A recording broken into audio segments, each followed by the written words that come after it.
Good afternoon. My name is Judge Karima Hill Harvey, Chair of the Sarasota County Bar Association Council for Diversity and Inclusion. I would like to thank you all viewers and the panel for attending and participating in this town hall, Policing Black. The death of George Floyd and the recent shooting in Philadelphia of Mr. Wallace Jr. and the protests have triggered the Sarasota County Bar Association and its council for diversity and inclusion to stand in solidarity with demonstrators across the nation as we speak out against systemic racism that is pervasive in our society. We are committed in promoting and encouraging meaningful law enforcement and criminal justice reform and a better understanding of the issue. Today's conversation is another step in our mission. Finally, before I introduce our moderator, I want to remind you that the Sarasota County Bar Association Council for Diversity and Inclusion remains committed to providing scholarship to deserving minority law students and to graduates of Booker High School Law Academy. We are honored to receive a $50,000 challenge grant from the William Muirhead Charitable Fund at the Community Foundation. Please consider making a donation. Any amount will help us. Also, we would like to thank the Sarasota County Bar Association for donating Panera gift certificates to the first 100 registrants to this town hall. And with that, I will turn the program over to Tamara Williams as our moderator. Thank you. Thank you, Judge Hill Harvey. I'm going to quickly introduce our panelists, and then we will get right into the conversation because we only have 1 hour to get the conversation started. So we have on our panel Dr. William Woodson, who is the Chief Diversity Officer and the Dean of Outreach of New College of Florida.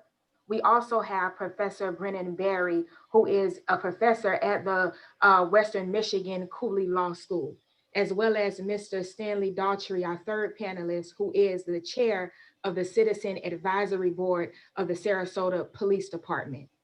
So with that being said, the very first question is going to be directed to Dr. Woodson as well as Professor Berry. Now, civil rights litigator Michelle Alexander, she released a book entitled The New Jim Crow: Mass Incarceration in the Age of Color Blindness.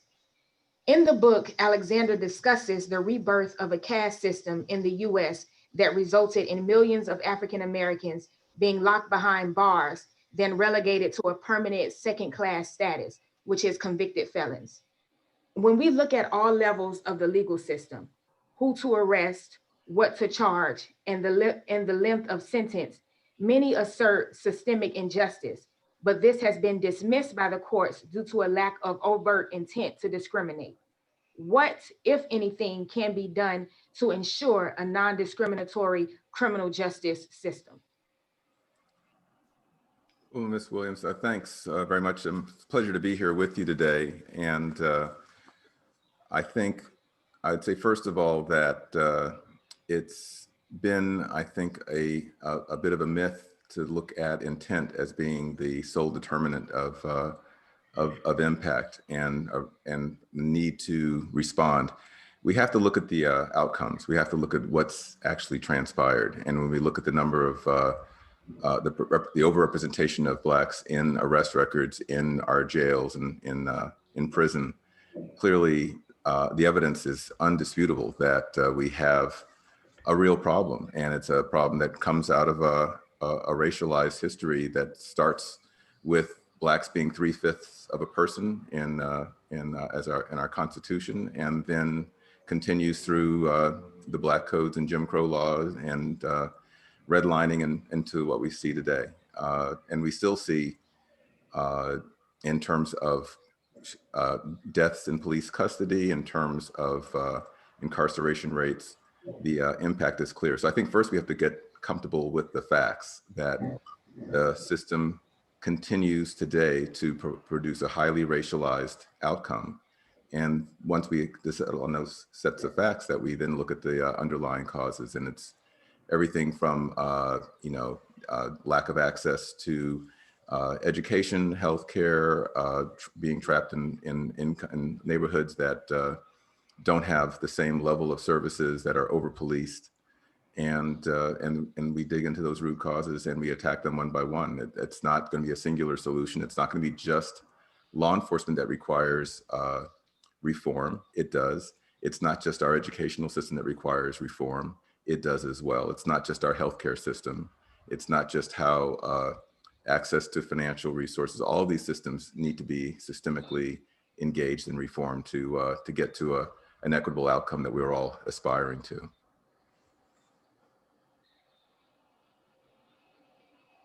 Well, thank you for having me.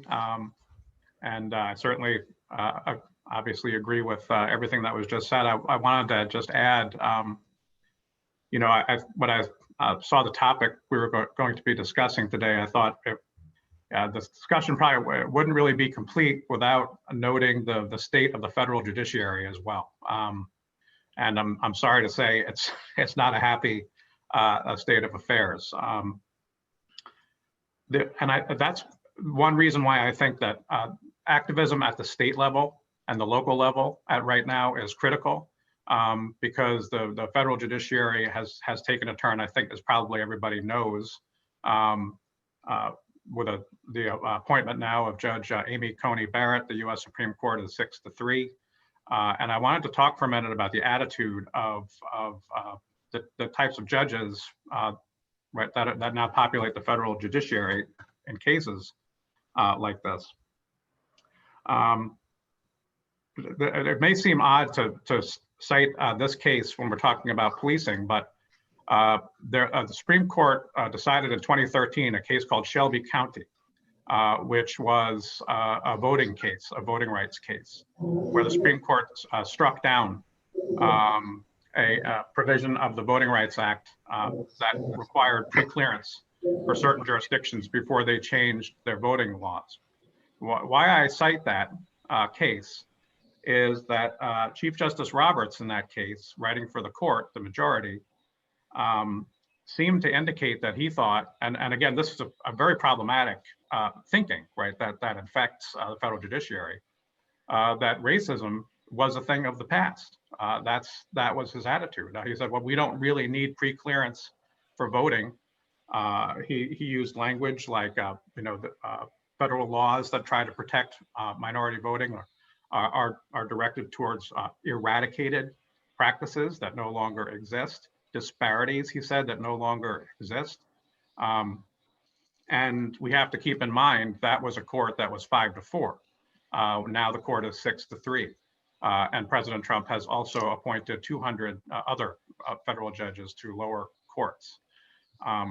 So one of the things that I frankly advocate, and I probably get in a little trouble for this, but is federal court reform. I think that if Democrats do win, this is assuming a lot, of course, but if Democrats do win the Senate and the White House, some balance has to be restored to federal courts. We know all about this because of the way federal courts dealt with what happened in this state with trying to restore voting rights to people who had been convicted of felonies and had their voting rights or served their sentences.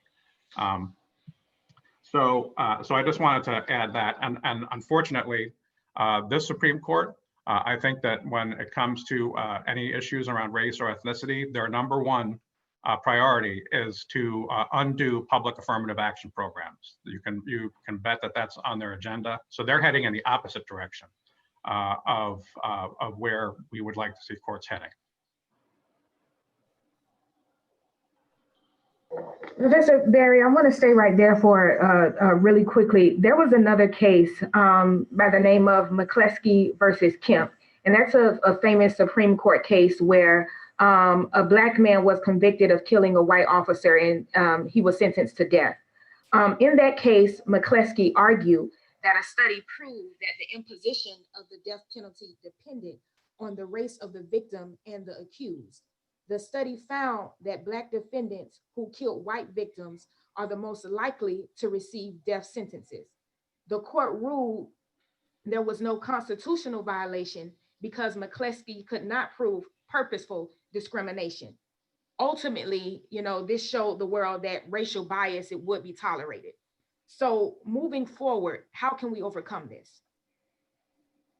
Right, and and Dr. Woodson mentioned the intent requirement. And just for anybody who's listening who doesn't have a lot of equal protection background, there are basically, I'm generalizing here, but basically two ways to make out an equal protection violation. One is to attack a law or policy as facially invalid because on its face it discriminates. Obviously, you know, when you talk about sentencing guidelines and things like that, there's no reference to ethnicity in the laws themselves or the guidelines themselves. So we have to go to the other kind of equal protection attack, which is an as applied attack, where you can say, well, on its face, it looks like it's neutral, but as applied, it discriminates, right, on the basis of ethnicity. What the court has done is to say, and they sort of back themselves into this corner. They've held, of course, that both genders are protected classes under the Equal Protection Clause, and all ethnicities, including white people, right? Of course, the Supreme Court said, right, are protected classes. So every law, you're going to be able to find a statistician who can demonstrate that any law, right, is going to have some kind of a disparate impact against some group, because all ethnicities and both genders count.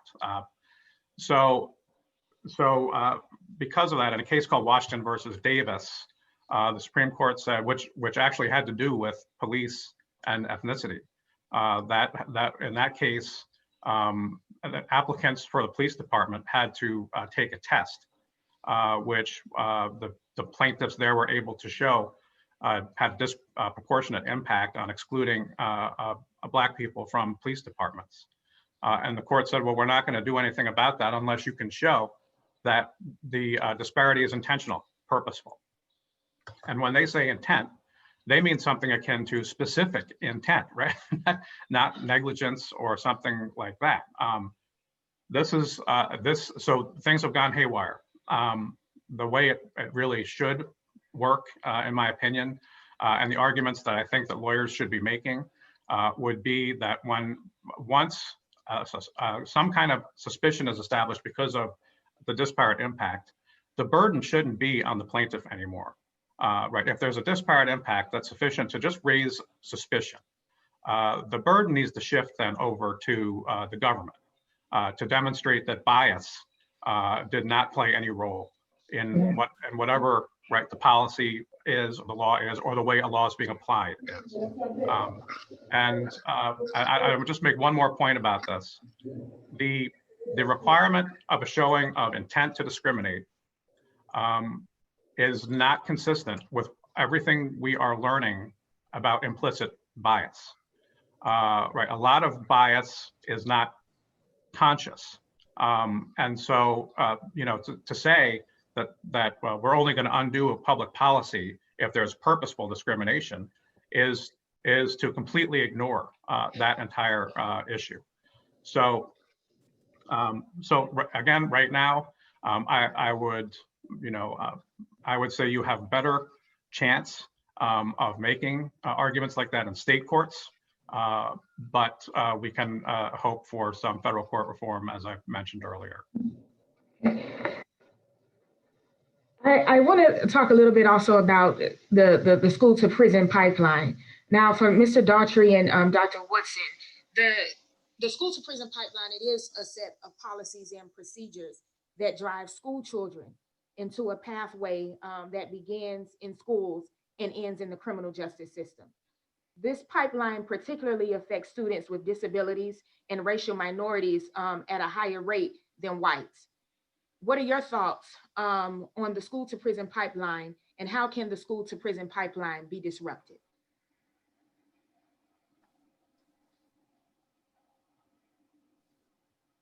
The question is, go ahead, please. Well, speaking personally, hired by, I didn't thank for being on the panel today.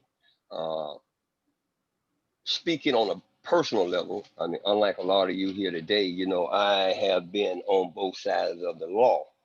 I have, in the 70s, I was a prodigy or a participant, or however you want to say it, of the school to prison pipeline. In 1979, as a juvenile, living in Dade County, Uh, I was didn't graduate from school because I think I had to. Graduation was up like 4 months, and before that happened, I got in a bit of trouble and with the law, and I got first is first. I went to the juvenile detention center, and from there I went to a trial there, and they bound me over or deemed that I was an adult, or that they wanted to try me as an adult, and as a result, I end up going to prison. You know, first time offender, the whole nine. And at the time, it didn't. I really didn't because it was in the when this first began.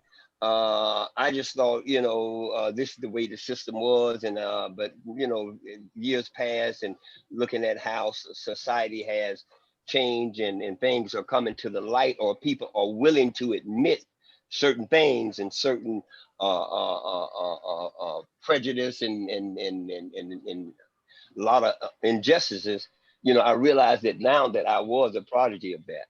But it goes deeper. It really, she asked the question as to what it is, and basically it is something that started around the 80s and the 90s, and the crime was on the up, and they figured a lot of guys during that time, because I was in Miami, a lot of people was bringing guns to school, and a lot of fights was taking place in school, and a lot of this, mind you, was because of see, I was also part of the 60s. In the 60s, Martin Luther King marched with nonviolence. The generation I came shortly after that, we began to, was tired of this nonviolent, and even, when King got killed, and things really still didn't change. They made a lot of laws and they put them on the books, but things really didn't change. You go to school and they was telling us to say the Pledge of Allegiance and love America, but America was not loving us. So a whole new generation had of young blacks and Hispanic and people of color began to take matter in our own hands, because we didn't trust the politicians. Like today, they got a lot of laws and stuff on the books, but until they began to uh, practice what they preach, so to speak. And I think that begins with, first of all, you got to admit that there's a problem. And I think a show like this here is somewhat of we having a discussion, but it needs to go deeper than just a discussion, because this would be nice. We're having a good conversation, people listening in, and we go back to business as usual. So she said, how could we, because this is personal to me. This is real personal to me. I'm not an educated guy, though I do go to school and went to school, and still and currently a role in seminary. And what I've learned with all my years is that before you can change a problem or begin to fix a problem, you first got to admit that there is a problem. And I think America at this point is now being a little bit more open about that there is a problem. Maybe there is a problem. There's always have been a problem. And shows like I said, shows like this are good because it begins the conversation. But I think that the whole system is tore up from the floor up. All the rules and the things that we got on the book need to be revisited. And when we begin to make laws such as this, I think the courts need to be involved, prosecutions need to be involved, and the people need to be involved. Because our problem ain't the problem I see with America got mainly to do, and it's a whole different show for another time, got mainly to do with people's hearts. Until man's hearts change, then you can write all the rules on the book as you will. The people that enforce them going to interpret it the way they want to. That comes from the heart. Everything's come from the heart. And so, but I think it probably would begin with revisiting the this broken justice, criminal justice system that we got as it pertains to that. We need to change some policy changes, and like I said, a lot of people more than just politicians and lawyers need to be involved. Some people need to be involved. See, I truly believe and I grew up and was taught this all my life that that rules without relationships equal rebellion. I want to say that again. Rules without relationships equal rebellion. And see, therein lies a great problem about relationships. Most blacks or most people of color don't have relationship with officers, with Mr. police Daughtry, officers. I'm going to stop you. I know this is personal to you, and we have a limited time that we're Okay. handling now. Okay. So my thing would be just basically, we need to revisit, how do we stop this from happening? We first got to admit, and then we need to fix this broken system that we got. And that's going to entail, I think it's going to entail judicial enforcement and people from the communities. You got to get involved, sit down at a table, and work this out. Dr. Woods, I'm going to give you an opportunity to respond as well. Thank you.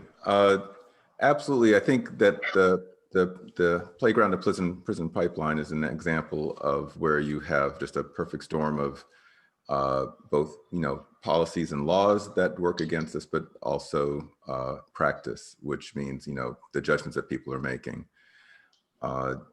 Things like zero tolerance policies are clearly working to disadvantage our young people of color. And because of that intersection with the practice and with people's perspectives of our children as inherently being more dangerous, more disruptive, less compliant. We have multiple studies that have been performed that show that the exact same behaviors when tolerated by white children result in significant penalties, expulsions, suspensions for students of color. And then there's also significant research that shows that when a young person is sent from school for a number of days, they fall behind in their schoolwork, they become less connected to school as being important to them. And when you're not in school and you're a young person, that often leads to getting in trouble, and they were often running. So it has to be another situation where we look at not just the intent, because it's not, these are typically not intentional actions against our children, but the practice and the judgment calls that are being made are systemically working against our children. And I think some of the practices and policies that could be helpful would include that before a child is suspended, that there has to be it can't just be one or two individuals that are making that judgment. It has to be perhaps a review panel, something that allows the system to keep itself accountable, and for data to be collected to show are certain classrooms seeing high levels of expulsions, are certain schools having higher levels of expulsions or suspensions, and to have corrective action. So you need to have systems in place that looks not just at the intent, but also at the outcomes.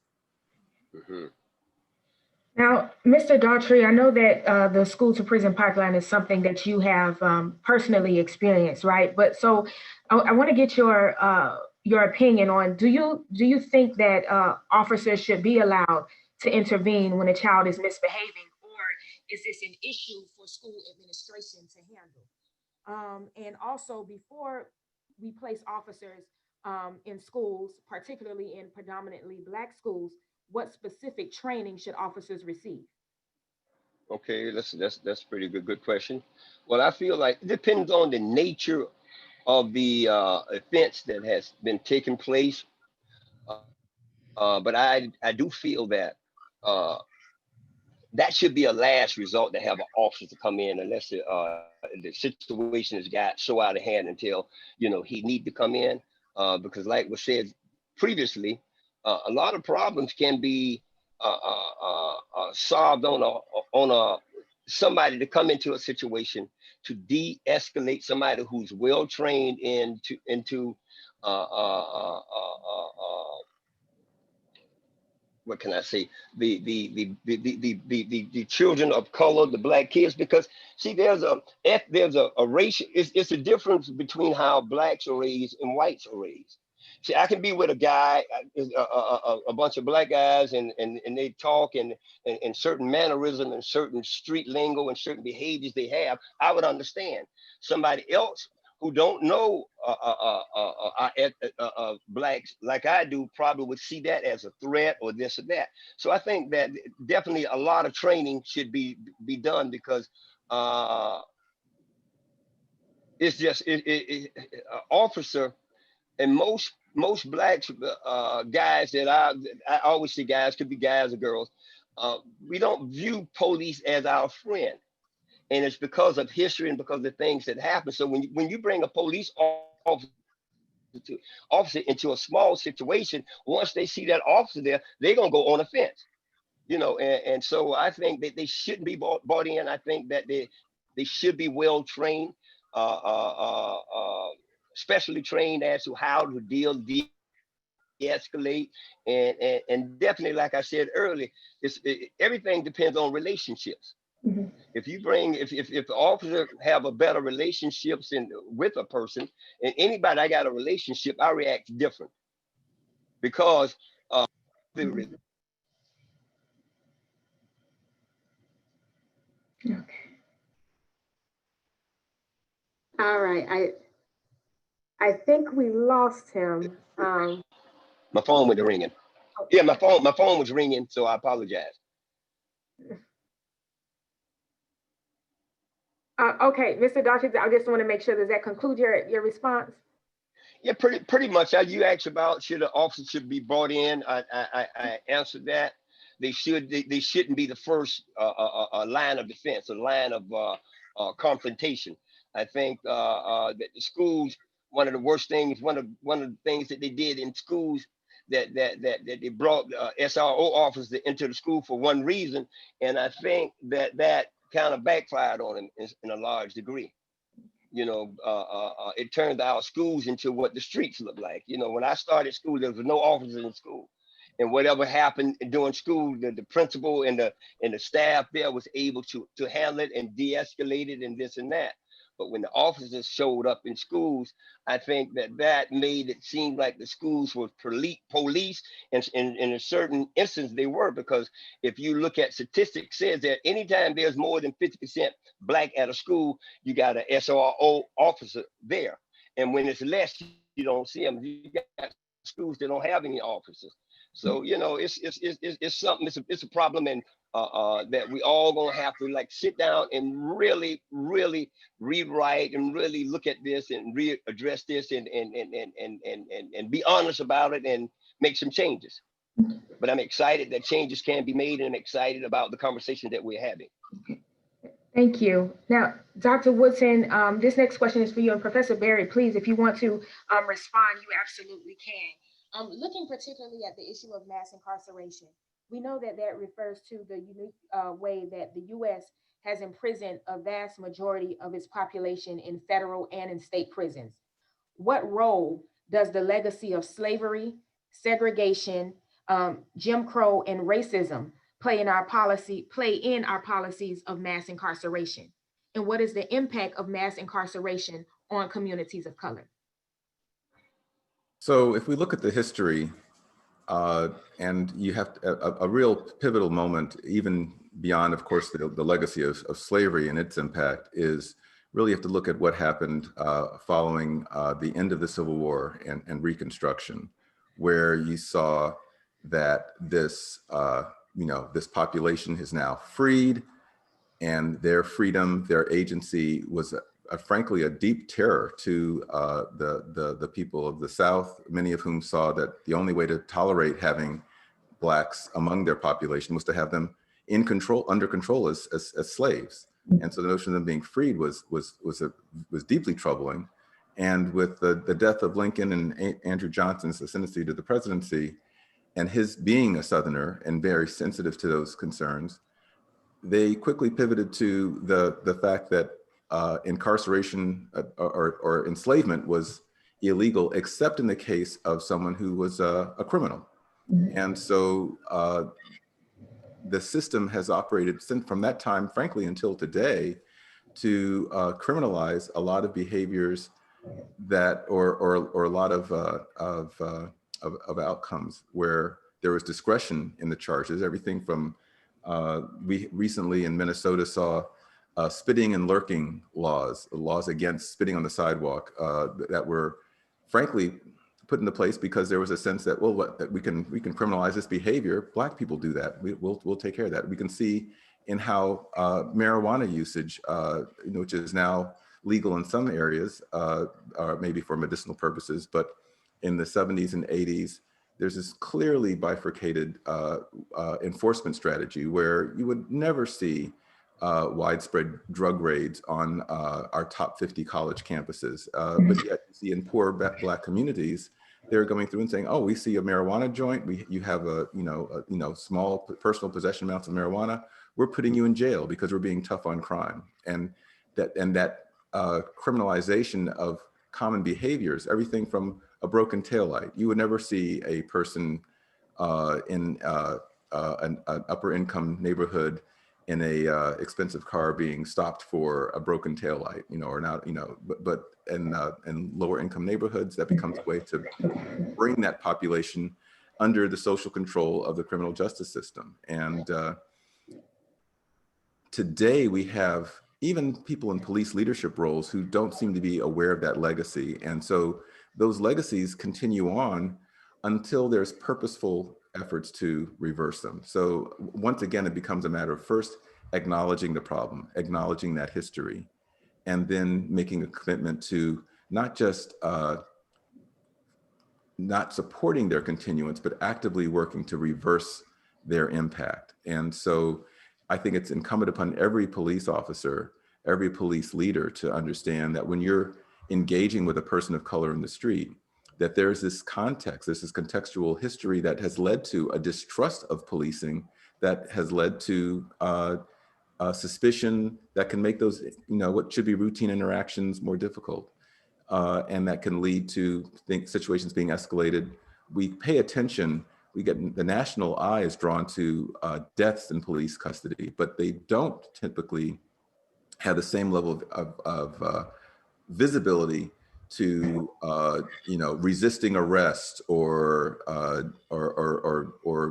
traffic stop being escalated to being an overnight stay in jail that leads to a prison, an arrest record that leads to a difficulty in securing work, which kind of snowballs.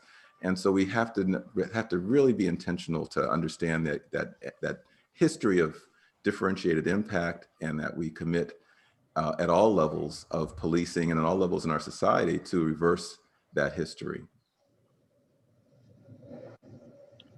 Yeah, I would add too, that's, a great discussion of interaction and between police and communities. And one of the things I also think we need to really keep an eye on is the militarization of police forces in the United States.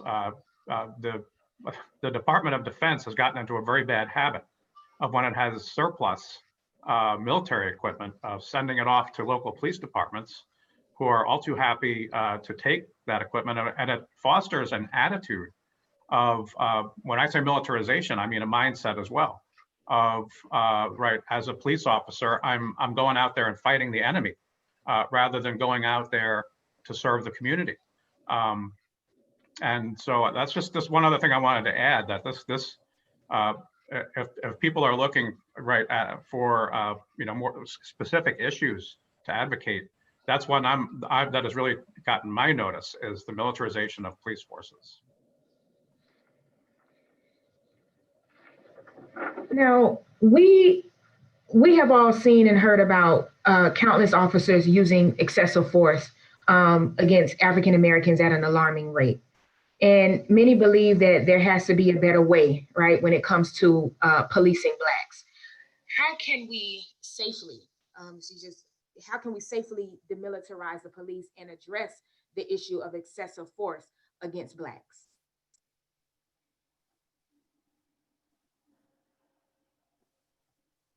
And I'm sorry, that question is for anyone to answer. Okay, one of the things I think is very important is there's been a fair amount of focus on the technology, on let's integrate body cams into police departments. Let's have less lethal tools available like tasers. I think that's those are reasonable moves. I think there's also been a focus on the level of discretion that police officers had, the kind of policies around, you know, let's ban the use of chokeholds and things of that nature. And I think those are also appropriate. But I think there's a more fundamental piece that is not getting the same level of visibility that I think is extremely critical to moving this forward. And that is looking at the profile of who we're drawing into the profession of law enforcement. And also, to what extent are we drawing from the communities which we are policing with people from those communities who understand those communities and have relationships that can allow them to be more effective in the role of law enforcement. It used to be that you knew the people who were cops on your street because you'd see them in the grocery store, you'd see them with their families. They lived in the neighborhood. Now it's almost unheard of. I mean, police officers are almost actively encouraged to not live in the neighborhoods that they're policing. And I've talked to police leaders about this, and they'll tell you, well, but that's not really fair to the officers to have, you know, if they run to a grocery store with their family and then the guy that they put in jail last week is now in that grocery store with them, you know, what's, you know, how's that going to work out? You know, why are you going to put that? And my response to that is, if that police officer dealt with that person in a respectful, you know, way throughout the process, even if that process included putting them in handcuffs and taking them to jail, that shouldn't be an issue. Because if that, and so if you are so concerned about your officers having to interact with the people that they're policing out of uniform, that says something about the kind of policing behavior you're allowing when they're in uniform. And the fact that you have policing is promoted in terms of, you know, the flash and dash of you get to drive a police car fast without having to worry about getting a ticket. You have a gun, you have a badge, you have this power. And if you're drawing that kind of a profile of person to the profession of policing, and then you're taking that same person and saying, you know what, you got to deal with this domestic dispute. You have to deal with this person who's having a mental health challenge or having a breakdown. That's not the same. That's not the right profile of person to deal with that kind of challenge. We've expanded the scope of policing to deal with pretty much all of the society's ills. We've emptied out the mental health hospitals, and now those people are homeless on the streets. And then we're expecting the police to deal with that. Well, maybe we need to think about who is best positioned. What is the profile of person who's best positioned to deal with a domestic dispute, with a mental health problem? You know, we used to draw people into social work who had those kinds of mindsets, but frankly, I think we need more social workers wearing a gun and a badge, because they're going to have that mindset towards empathy and towards being, you know, support, and not just being in command and control. We've in the President Obama had a task force called the Task Force on 21st Century Policing. And one of the things that their final report recommended, identified, is that there's a balance between what they call a warrior mindset and a guardian mindset. And that a good police officer is going to have to draw on both sides of those qualities in the course of their career, depending upon the situation. But that the profession of policing has far overbalanced towards that warrior mindset. That's what we see. That's the zazzle and the splash that draws people into the profession. And when in fact, we don't have enough of that guardian mindset represented in law enforcement, while at the same time, we've put more of the guardian types of requirements, that intervention in people's lives when they're at their lowest, when they're homeless, when they're in a marital dispute, et cetera. And so we need to really look at the profile that we're bringing into law enforcement. And I think there's an opportunity to be more intentional and rewarding people who are coming from the neighborhood, who want to return to their neighborhoods and be officers to help support the security of that neighborhood, and incentivize them with maybe housing incentives or, you know, low-cost loans if they will choose to remain in those communities and serve those communities, and not be afraid to meet the people that they're working with when they're in uniform, when they're out of uniform, and in the grocery store or in the, you know, in their community. Now, we also know another issue that we deal with when it comes to law enforcement officers is the issue of qualified immunity, right? And qualified immunity reform has been identified as having the potential to provide greater accountability in excessive use of force cases. Do you believe that judicial or legislative abolition or modification of the doctrine of qualified immunity is warranted? And if so, what changes would you favor? And are there any practical issues that you believe the courts or the legislature should consider before making changes to this doctrine? Let me speak to that quickly, and I want to leave room for Professor Brennan also, but that is a huge opportunity, and qualified immunity is extremely problematic. And there's actually been a proposal for a very simple and very straightforward strategy that would shift the burden in a way that would, I think, really change the landscape for policing. So I think the doctrine of qualified immunity it should be either severely limited or struck down. Today, when there is a case, when there's an officer accused of excessive force, those expenses are borne by the jurisdiction, by the city or the county, and the police officer has no personal stake in that. There is no reason why we couldn't demand, just as we demand that doctors carry their own insurance for malpractice, that on an individual basis, we have police officers have to carry malpractice insurance, if you will. Is no reason why we can't increase their compensation so that it's a net neutral. I'm not trying to add a new financial burden to police officers, but imagine we've had multiple situations where the same officers involved in case after case that cost their jurisdictions millions of dollars to settle out of court, excessive use of force cases, and there's no accountability. They're back on the street again. You bring commercial insurance companies into this, and they will quickly identify officers who have a pattern and practice of excessive use of force. And this is something that could be implemented almost immediately. It would be has a net neutral cost profile, and it would be very, very impactful in reducing the bad actors who remain in policing, who may be moved from one jurisdiction to another when they've had a bad situation in one town. They just get hired in the next town. And having them to carry individual insurance for that kind of malpractice would quickly stem that kind of behavior. That's really a fantastic idea. Just to dovetail off that, I mean, and I'll just speak to each state has its own qualified immunity rules, but and the federal system does as well. And in many jurisdictions, qualified immunity is quickly becoming something like absolute immunity. I don't know how qualified it is. And just to describe where the Supreme Court is on this, the Supreme Court says that a police officer is immune unless he or she has violated a constitutional right, clearly established statutory or constitutional right, of which a reasonable person, a reasonable officer would have known. That's the legalese right of the rule. But the Supreme Court has said that you're immune, officers are immune except for, this is their language, all but plainly incompetent or those who knowingly violate the law. So now we're starting to move towards, okay, instead of a reasonable officer standard, knowingly violating somebody's rights. And of course, that's very subjective. It's easy for an officer to say, I didn't know that. And one lawyer who studied this said really what the Supreme Court is doing, they say it's a reasonable officer standard, but with the language that they use, they're really, what they're applying is the least reasonable officer standard.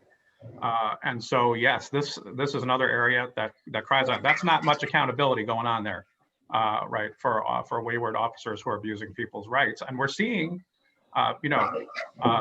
in the protests going on around the country, officers behaving in ways where they clearly know that they are not accountable.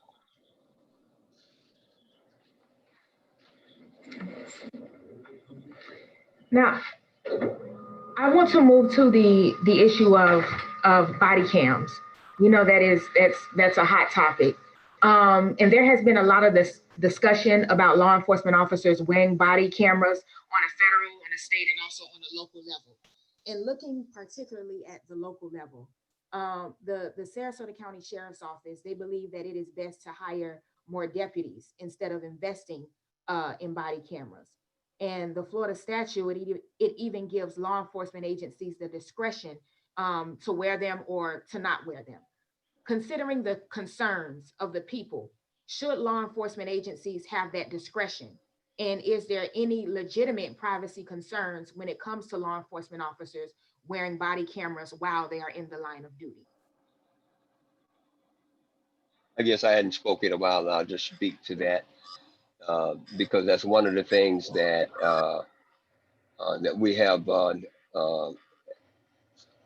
implemented here in Sarasota County. That's the new thing that they are very proud of, and it is a tool, you know. And I think what it comes down to is I think it should be across the board that all officers should have body cams because the camera don't lie.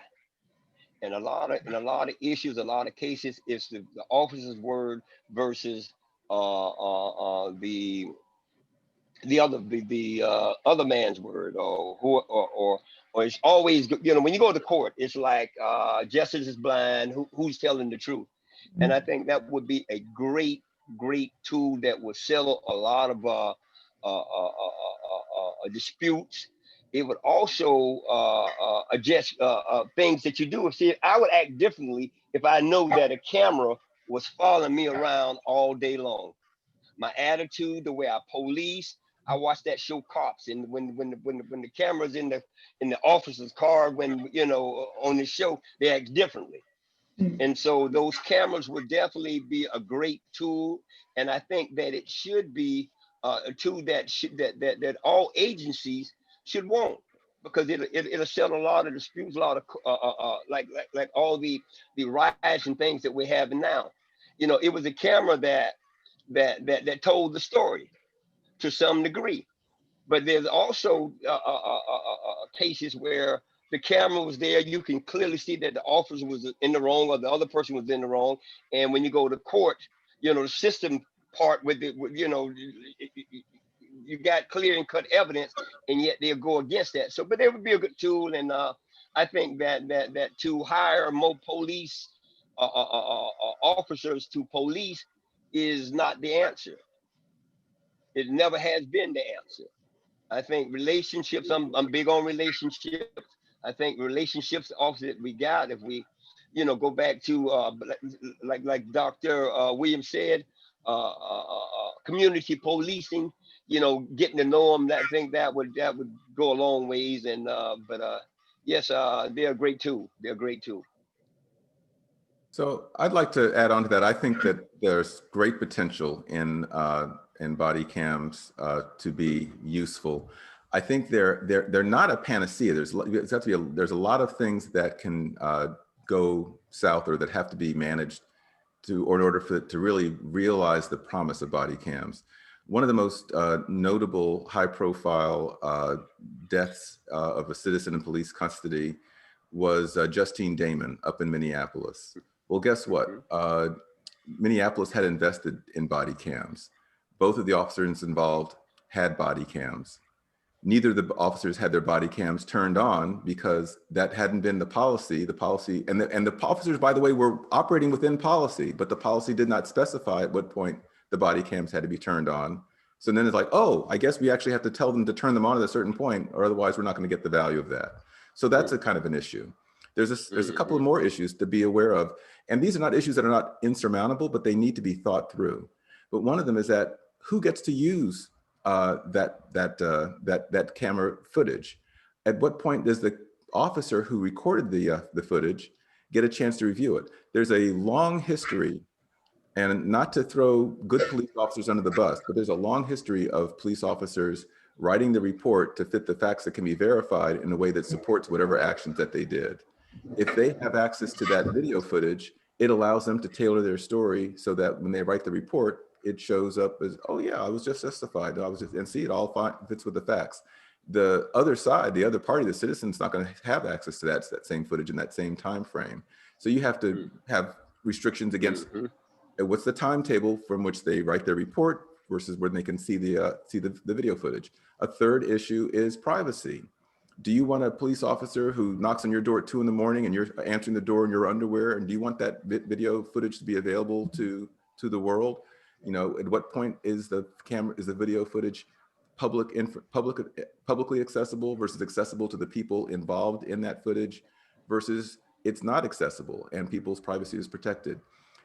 Those are issues that can all be overcome, but they need to be thought through in advance. And we need to have, in my belief, best practices at a national level, which then local agencies can think through so that they can be properly implemented in a way that actually has the impact. Finally, can be the technology to store, edit, and retrieve the footage can be very expensive. And so a lot of local agencies have acquired these body cams and then found out that they didn't invest in the resources to be able to retrieve and utilize that footage in a way that makes it a useful tool. So you've got to have that fully factored into your acquisition strategy so that you actually are acquiring a technology with all of the accompanying storage capacity and editing capacity so that it can actually be a useful tool in law enforcement.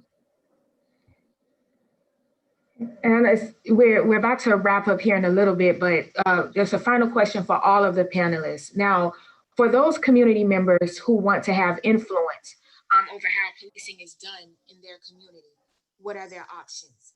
And also, when you respond, also consider, are there best practices that community members can follow to maximize their safety in the presence of law enforcement officers?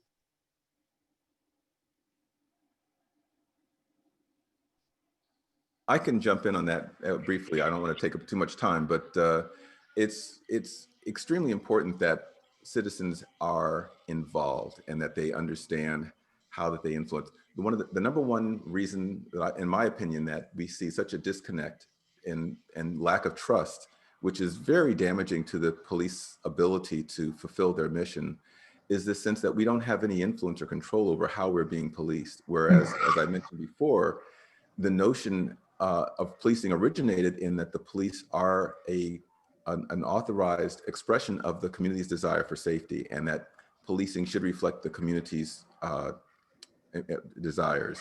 So citizens need to know that they have influence over how they're policed, and police leaders need to understand that if they don't have that trust of the community, they don't have that clear pipeline of communication, their officers not going to be able to do their job as well.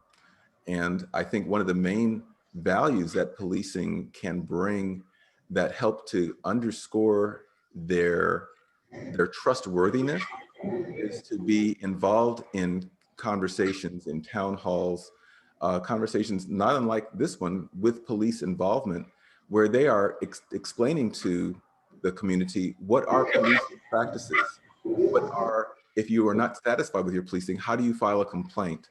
If you are in the presence of a law enforcement in that particular jurisdiction, here's what our officers are expecting. Here's what you should or shouldn't do. An interesting situation up in Brooklyn Park in Minnesota, we had a large Somali population.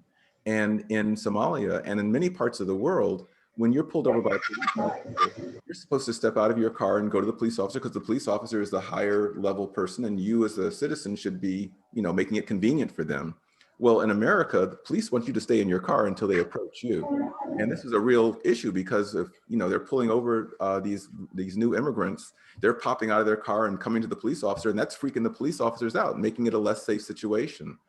Police should be, how they responded is they said, they went to the Somali police community leaders and said, help us create spaces to educate your community as to how we're expecting you to behave when we're interacting. And so they could find out, oh, we're supposed to stay in our car. Okay, it's different here than it is in where I came from. There's a lot of opportunity for relationship to be built for officers and police leaders. I'm really calling on police leaders to take on this challenge of prioritizing the trust and faith of the communities that they're policing and to be listening to them and to let the community know that their voice matters. Really, really quickly, we actually received a question from one of the registrants, and I want to pose this question to the panelists. And it reads, I took the deposition of a city manager recently, in a Title VII case where the manager refers to African Americans as coloreds? How do we move forward where upper level management in local government still thinks and speaks this way?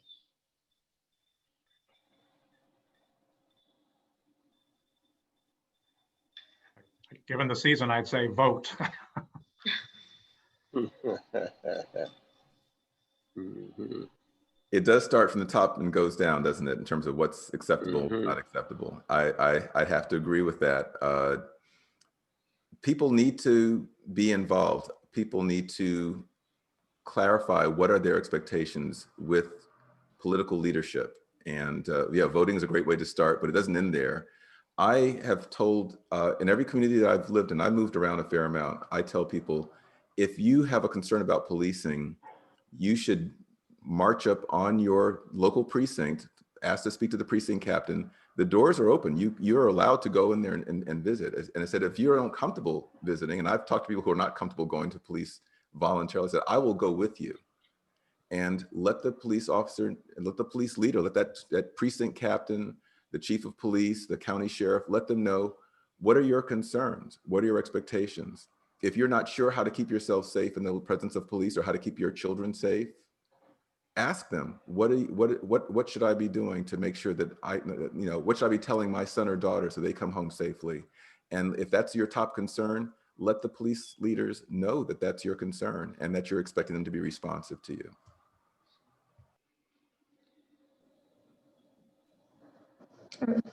Mr. Daughtry, did you want to add anything to that? Well, the only thing I would like to add to that, and been my theme all day, since we've been interviewing here, is that relationships. We need to get to know one another. And in knowing one another, if you get to know me, you may like me. And if you like me, you kind of, you'll want the best for me. So I think we got a problem of just a breakdown in relationships. I think it's real simple. We can pass all the laws in the world, but until we get to know one another and keep things simple and get to know one another, we're going to have these issues. And Mr. Daughtry, So go and hug a police today.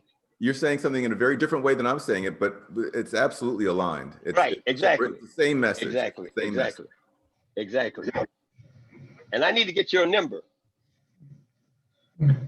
Dr. Williams, I need to get your number. Not a problem. You'll have it. We'll make sure that you get the numbers. Okay. Okay. All right. I would like to, at this time, on behalf of the Sarasota County Bar Association and its Council for Diversity and Inclusion, we thank the viewers, the panelists, and the moderator for participating in this town hall. We hope that you will join us and attend our future town halls. And I'd like you to have a great day. Thank you, everyone. All right.